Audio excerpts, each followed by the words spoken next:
Ok. Entonces, una pregunta que nos ha hecho sus compañeros antes de que puedan ingresar la mayoría de ustedes es sobre un tema muy importante.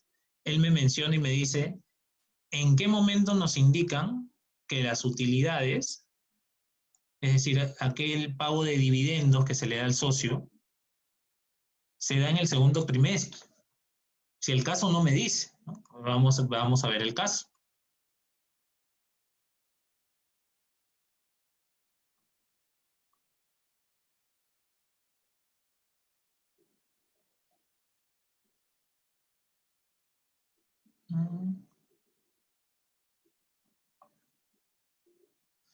Lo mencionan por aquí. A ver, chicos, es importante tener mapeado qué es lo que nos dice el caso y qué es lo que nosotros sabemos de la legislación, no solo laboral, sino también de la legislación tributaria, ¿no?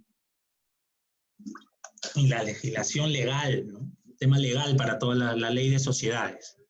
Nos dice, la futura política de dividendos ya aprobada por los accionistas, que consiste en distribuir actualmente el 50% de las utilidades netas obtenidas en el año inmediatamente anterior. Entonces su compañero nos hacía el apunte y nos decía, ok, si las utilidades nosotros ya las sabemos, ¿no? Es decir, la utilidad neta del 2008 ya la teníamos, ¿no? Era la suma de las utilidades anteriores, por eso mejor vayámonos al balance general. Vamos a encontrar aquí que la utilidad del ejercicio al cierre del 2008 era 177,000. Entonces, si ya sabíamos ahí las utilidades en ese periodo, ¿por qué es que el pago de dividendos lo hacemos recién en el segundo trimestre? Si el caso no me dice eso, ¿no? Y tiene sentido, es una muy buena pregunta por parte de su compañero porque el caso no nos dice eso. Sin embargo, nosotros tenemos que entender que hay un concepto detrás de eso. Y el concepto que hay detrás de eso es el siguiente. Si bien las organizaciones, la contabilidad y las finanzas cierran estados financieros, por ejemplo, los estados financieros del 2008 a diciembre, las empresas más óptimas pues las cierran el 5, el 6 de enero, ya tienen toda la información del año anterior. Las más óptimas, ¿no? Incluso hay algunas que las pueden tener el 3 o el 4 de enero, depende cuándo hayan hecho su corte. Pero las más óptimas las tienen entre los 5 y 6 primeros días calendarios, ¿no? Sin embargo, el hecho de que hayan cerrado ahí su contabilidad no quiere decir que hayan reclasificaciones o hayan ajustes posteriores que se puedan presentar. ¿Cómo funciona el tema de la reportería financiera por lo general? ¿No? Una vez que se cierran estados financieros, las empresas más grandes están obligadas a contratar un auditor externo. Este auditor externo le hace un examen a sus estados financieros, ¿no? Por lo general, entre el mes de enero y febrero es donde trabajan arduamente auditando los estados financieros. Por ejemplo, el otro JP del horario, Miguel Vélez, trabaja en una de estas firmas auditoras, ¿no? Él está en la parte de consultoría. Yo en su momento, cuando inicié mis prácticas, trabajé en PwC, en PricewaterhouseCoopers, como auditor externo, ¿no? Y tenía que ir a auditar pues los estados financieros de diversas empresas. En ese entonces me tocó pues auditar Bacus, la Universidad Pacífico, ¿no? Me tocó auditar también pues Toyota del Perú, ¿no? Empresas grandes donde se aprendió mucho. Y este trabajo que se hace de auditoría externa es un servicio que le brindan terceros a la empresa con la finalidad de levantar todas aquellas observaciones que la contabilidad en la interna no pudo lograr, o por ahí pasó algo y no lo registraron bien. Entonces, ¿esto con qué finalidad? Porque en los meses de marzo y abril, todas las empresas están obligadas a presentar su declaración jurada anual a la entidad tributaria. Y con esa declaración jurada anual del cierre del ejercicio del año anterior, entre el mes de marzo y abril, es que ellos calculan el impuesto que le tienen que pagar a la entidad tributaria. Es decir, este impuesto a la renta que nosotros hemos estado calculando en estos periodos, el verdadero importe a pagar, el ajuste a pagar, si es que por ahí se hizo un mal cálculo o no se consideró algo, se va a hacer entre marzo y abril del siguiente año. Es decir, todo este impuesto a la renta que yo calculé, ¿no? Estos 89.000 del año anterior, yo los voy a pagar, yo voy a saber si son 89.000 o son 95.000 o quizás un poco menos, lo voy a saber con exactitud cuando yo presente mi declaración jurada anual, es decir, después de haber auditado mis estados financieros. Entonces, una vez que la entidad tributaria da el ok, se procede a realizar este ajuste del impuesto a la renta, a veces se puede pagar más, a veces se puede pagar menos, y es ahí recién que se le pagan las utilidades a los trabajadores, ¿no? Porque ahí también hay una parte, este impuesto a la renta también contiene, ¿no? En otro apartado, lo vamos a ver quizás más adelante en otros ejemplos, ¿no? En algunos casos a ustedes se les da el dato del impuesto a la renta combinado, que incluye impuesto a la renta y el pago de utilidades a los trabajadores. Por eso es que el pago a los trabajadores, por lo general, se les hace entre el mes de mayo, hasta mayo creo que tienen las empresas para depositarles, es decir, una vez que ya determinaron y cerraron sus estados financieros. No es que utilizan el de diciembre, no, es el de diciembre, tiene que pasar un examen de los auditores externos. Y después de presentar su declaración jurada anual, es ahí que recién se paga el impuesto, se paga ahí mismo el impuesto a la renta y después se paga las utilidades a los trabajadores. Entonces, algo parecido pasa con los accionistas. Para que el accionista sepa con certeza cuánto va a ser el dividendo que se le va a pagar, la organización tiene que haber presentado su declaración jurada anual ante la entidad tributaria. Por eso es que nosotros tenemos aquí en el flujo de caja que el pago de dividendos se da en el segundo trimestre, porque entre marzo y abril se presentó la declaración jurada, la entidad tributaria aceptó el pago del impuesto a la renta y es ahí que recién el socio sabe cuánto se le puede pagar con exactitud y es ahí que la empresa por lo general, ojo, por lo general, paga ahí en ese momento. Pero esto no ocurre siempre. Si el caso me dice que los dividendos se pagan al cierre de cada año, el dividendo se paga al cierre de cada año, porque la empresa puede asumir una base de cálculo distinta. En este caso, ¿no? Esta empresa de abarrotes ha aprobado su propia política de dividendos, ¿no?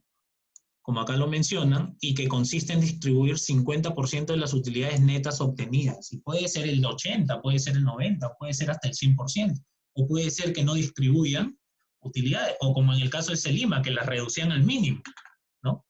Porque la empresa no estaba teniendo una buena gestión. Entonces, va a depender mucho de lo que me diga el caso. Si el caso no me dice en qué momento las pagan, lo correcto y lo sensato para nosotros es asumir que se va a pagar en el segundo trimestre, luego de haber presentado la declaración jurada anual que valida mis estados financieros del año anterior, ¿no? Es decir, luego de que el auditor externo me dijo, ok, estos estados financieros han pasado el examen, se hace la declaración jurada anual, la entidad tributaria acepta esto, luego de eso recién los accionistas saben con exactitud cuánto van a recibir por dividendos. Pero ojo, esto es por lo general.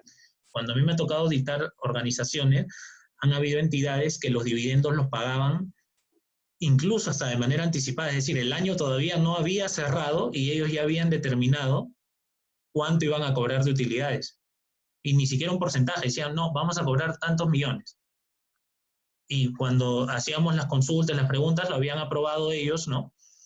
En el directorio y también en su junta de accionistas que se iban a pagar esos dividendos en función incluso del presupuesto anual, no de los resultados reales, sino del presupuesto anual.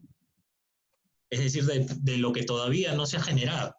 Pero eso depende de cada accionista, ¿no? Cómo es que ellos establezcan aquella política de pago de dividendos. Ellos son libres de hacer eso en tanto cumplan, en tanto cumplan con el pago de impuestos, en tanto cumplan con la designación de las reservas legales, ¿no? Sin embargo, si no nos dice nada, debemos asumir nosotros que se está pagando en el segundo trimestre. Podría ser caso que me diga la mitad se paga en el segundo y la otra mitad se paga en el último. Y depende de lo que ha acordado el accionista. Entonces, espero haber respondido la pregunta de su compañero. No sé si tienen otra duda al respecto, chicos.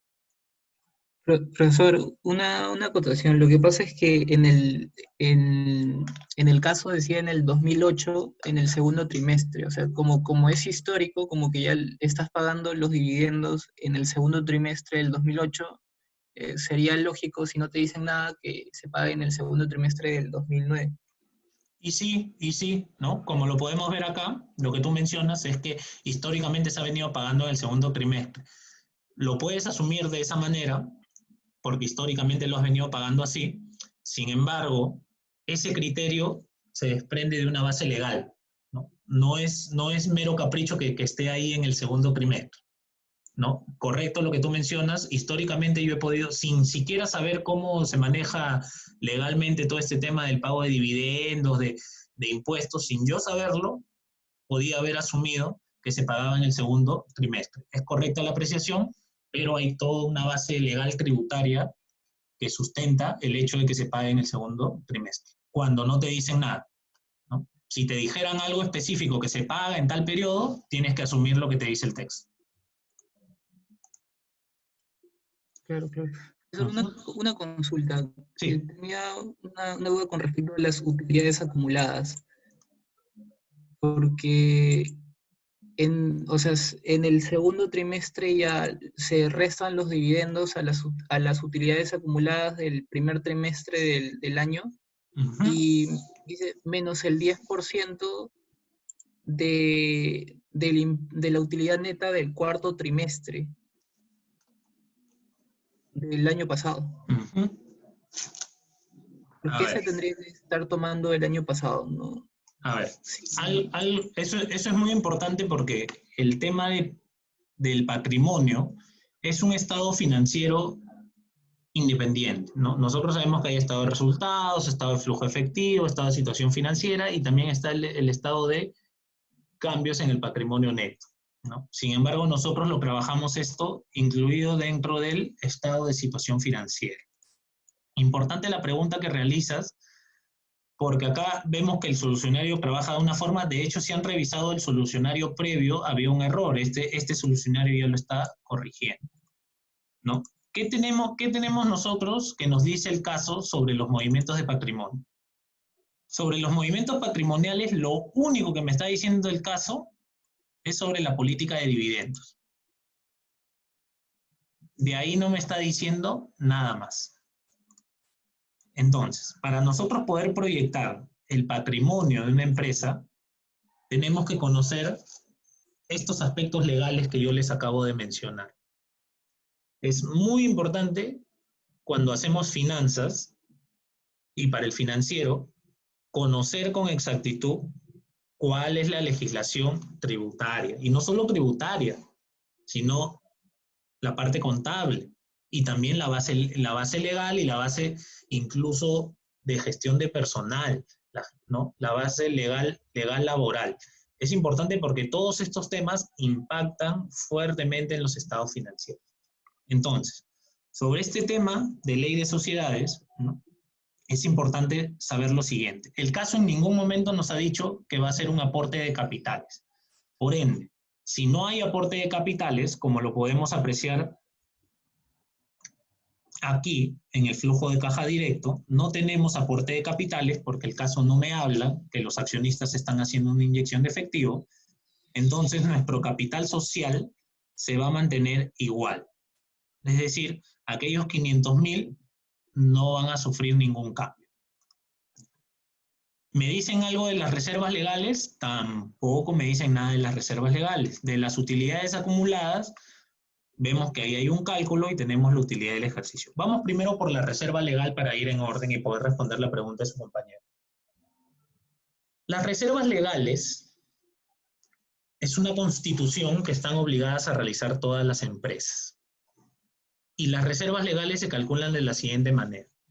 Es decir, cada año del 10% de las utilidades netas de la empresa, el 10% debe ser destinado como reserva legal. Es decir, que si la empresa tuvo como utilidad neta el año anterior 100, su reserva legal va a ser 10. Si su utilidad neta fue 200, su reserva legal va a ser 20, ¿no? Es el 10% que se va dotando. Esta reserva legal inicia en cero. Cuando se constituye la empresa, la reserva legal es cero. Una vez que pasa el primer año y ya genera utilidades, para el siguiente año se tiene que dotar esta reserva legal. ¿En cuánto? En 10% de la utilidad neta del año anterior. Entonces, conforme van pasando los años, esto se va dotando, se va dotando, se va dotando. Pero ojo, esto no es de manera ilimitada. Esto tiene un tope. Es obligatorio dotar del 10% de la utilidad neta del año anterior hasta cubrir el 20% del capital social. Es decir, que cuando esta utilidad, que es 500, y la reserva legal haya llegado a 100, ya no se debe dotar de reserva legal. Ya llegó al tope, ya la empresa no está obligada.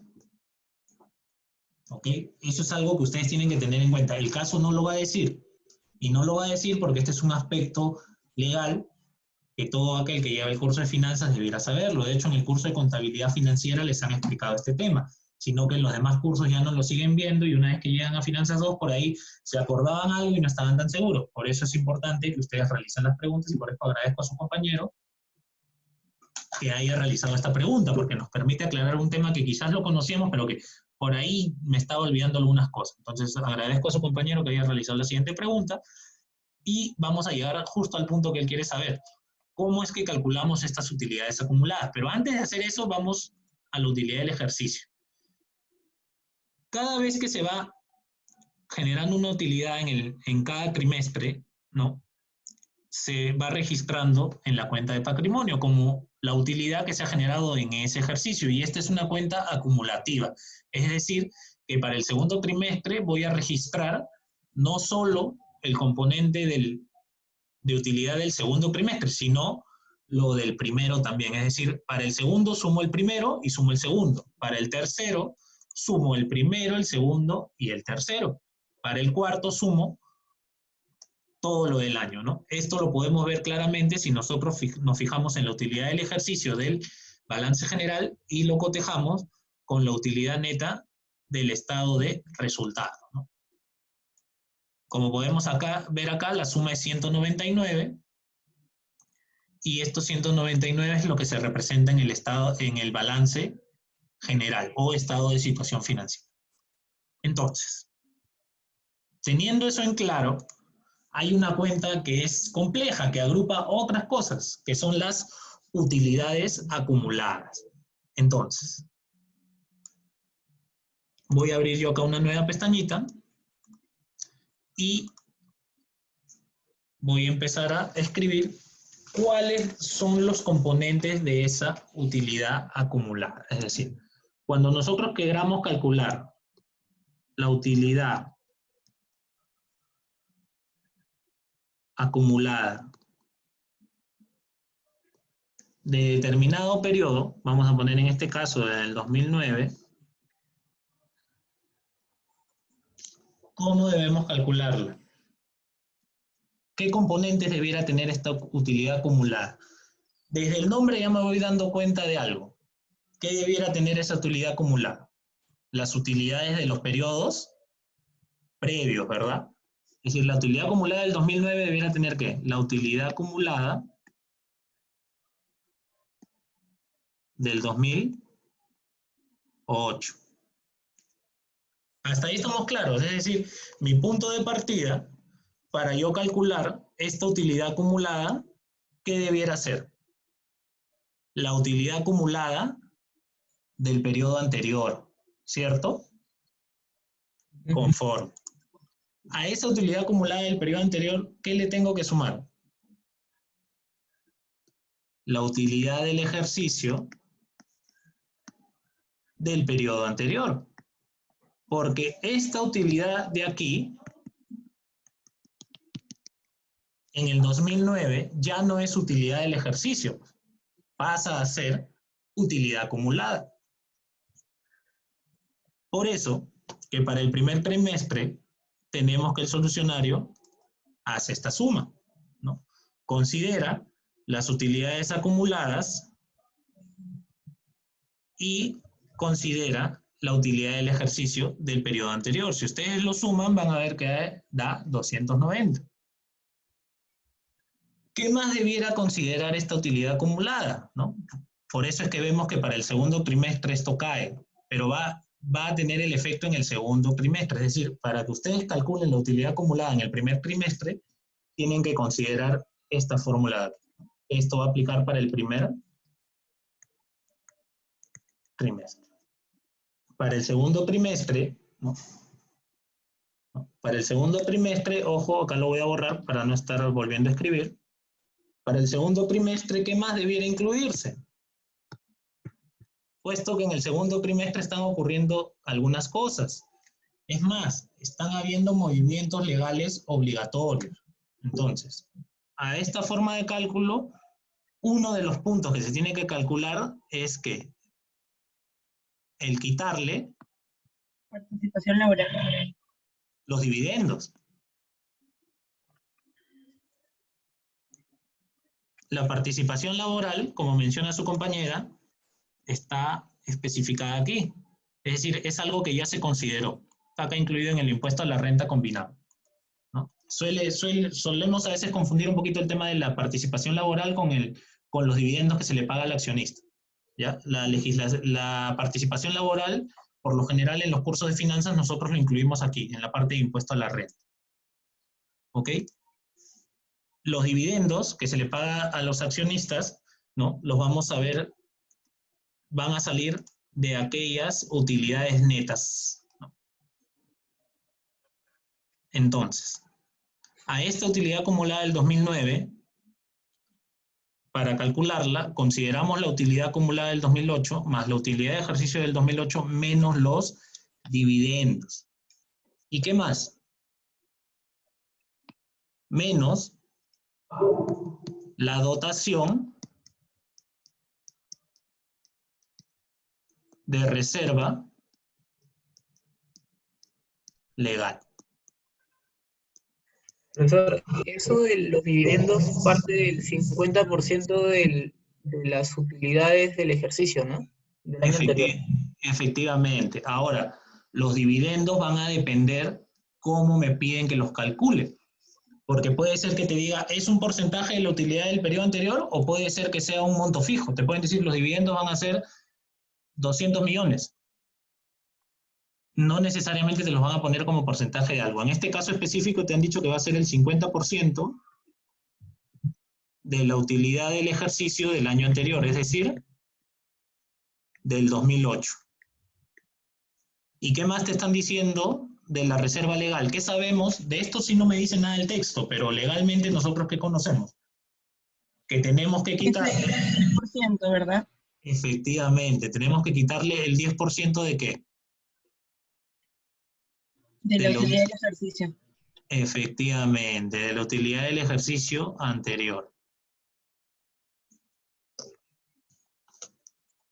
Entonces, mi utilidad acumulada del 2009 va a estar compuesta no solo de la del 2008, no solo de la utilidad del ejercicio del 2008, sino también de los dividendos que se están pagando y de la dotación de la reserva legal. Por eso es que aquí tenemos el siguiente cálculo. Y ese fue el error del solucionario anterior, porque creo que lo tomaba menos el 10% de la utilidad neta del cuarto trimestre del 2008. Efectivamente, había sido un error ahí no de cálculo, sino un error de Excel. En lugar de haber tomado la celda que estaba más abajo, habían tomado la del estado de resultados. Yep. Sí, ese error incluso ya lo habíamos identificado, bueno, en este caso lo identifiqué yo con Richard, ¿no? Y le pedí a Richard que esta vez suba el nuevo solucionario, porque lo que hacíamos normalmente antes de las clases virtuales, cada JP enviaba su solucionario a sus alumnos. En este caso específico, como hay un horario unificado, por eso es que le pedí a Richard que suba este nuevo solucionario, pero le voy a pedir también que elimine el solucionario anterior, porque en realidad si contiene un error y están subiendo un nuevo solucionario, simplemente debe quedar una sola versión. Entonces voy a pedirle eso para que ustedes solo tengan una versión. Entonces, es por eso que tenemos eso, pues, ¿no? Tenemos las utilidades acumuladas. Para las reservas, ¿qué sabemos nosotros de las reservas? Que al momento de presentar la declaración jurada anual, una vez que ya sabemos cuánto es la utilidad neta, se tiene que realizar una dotación de reservas, ¿no? De acuerdo a la Ley General de Sociedades. Entonces, a las reservas legales que teníamos desde el año anterior, lo que estamos haciendo es agregarle el 10% de la utilidad del ejercicio, ¿no? Este 10% de aquí. Se lo estamos agregando a la cuenta de reservas legales. Por eso que ustedes ven ahí la reserva legal del año anterior más el 10% de la utilidad del ejercicio del año anterior. Profe, Sí. todo eso que explicó de cuándo se pagan los dividendos que se pagan en el segundo trimestre, o sea, en realidad todo lo nuevo que se aplique a lo del patrimonio se hace en el segundo trimestre, entonces. Si es que no me dicen nada, porque Ay, podría ser que los dividendos me digan que se van a pagar en el cuarto trimestre. Y estos 88, si se pagan aquí, el ajuste yo tendría que hacerlo, de los dividendos tendría que hacerlo aquí. Carlos, una pregunta. Sí. ¿También nos pueden dar como dato que los dividendos se tienen que sacar respecto a la utilidad neta del ejercicio? ¿O no? ¿O normalmente eso no pasa? No, en este caso me están diciendo que los dividendos se van a pagar de las utilidades netas obtenidas del año inmediatamente anterior. Si no te dicen nada, si no te mencionan nada, debieras asumir esto de aquí. Pero ojo, esto de aquí no es del todo correcto, porque si no te dicen nada, lo que tú debieras asumir es lo siguiente, que los dividendos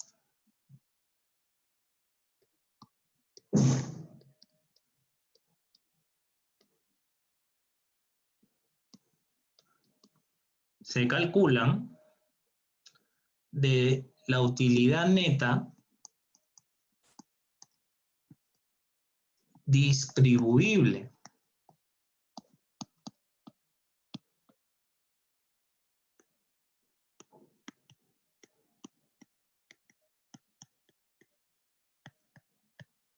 Si no te dicen nada, lo que tú debieras asumir es esto de aquí.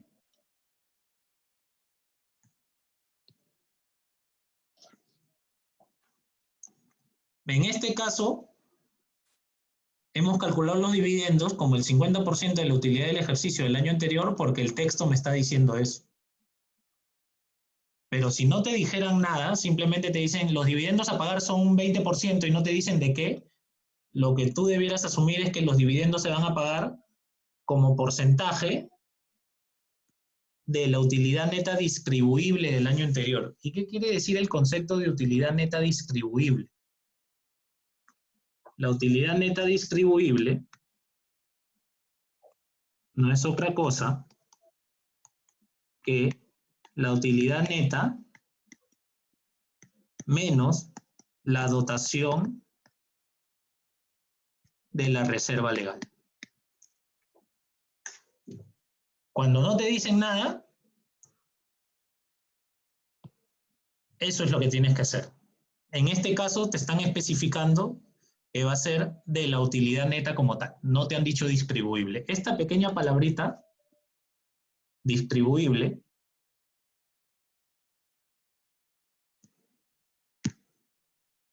esta pequeña palabrita distribuible lo cambia todo.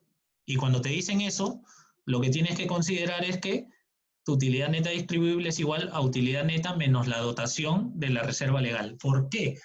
Porque antes de repartir dividendos, tú debieras cumplir con todas las disposiciones de ley. ¿Y cuáles son las disposiciones de ley? Primero, haber pagado la participación laboral a tus trabajadores. Segundo, haber pagado el impuesto a la renta. Y tercero, haber dotado a tu reserva legal. De lo que te está sobrando, recién pagas dividendos. Es así como funciona legalmente. Por eso les comentaba que el tema de patrimonio abarca muchos conceptos legales muy difíciles de digerir a la primera. Por eso es que cuando ustedes lo vieron en contabilidad financiera, y me consta porque yo también he sido alumno igual que ustedes ahí en la facultad, egresado 2015, cuando veíamos pues la parte de contabilidad financiera y proyectábamos los estados financieros, no cuadraba normalmente el balance general. Y no cuadraba porque proyectar esto de aquí no solo implica que sepas finanzas, sino que también que sepas un poquito de legislación. Entonces, cuando llegamos a Finanzas 2, ustedes ya vienen con cierta práctica y lo que hacen en Finanzas 2 es afianzar este tema y es algo que ustedes debieran estar siempre pendientes, ¿no? Y si tienen dudas, consultar. Ya se va a acabar esta sesión, voy a programar una tercera para poder seguir recogiendo sus consultas. Si es que no ha quedado claro este tema de patrimonio al 100%, chicos, pregunten. Es el momento. Pregunten todo lo que sea posible en la siguiente sesión de 40 minutos, ¿no? Si ya no tienen más que preguntar, me pueden preguntar sobre los casos anteriores, ¿ok? Entonces, programo una tercera, la voy a programar para las 4:40, por favor.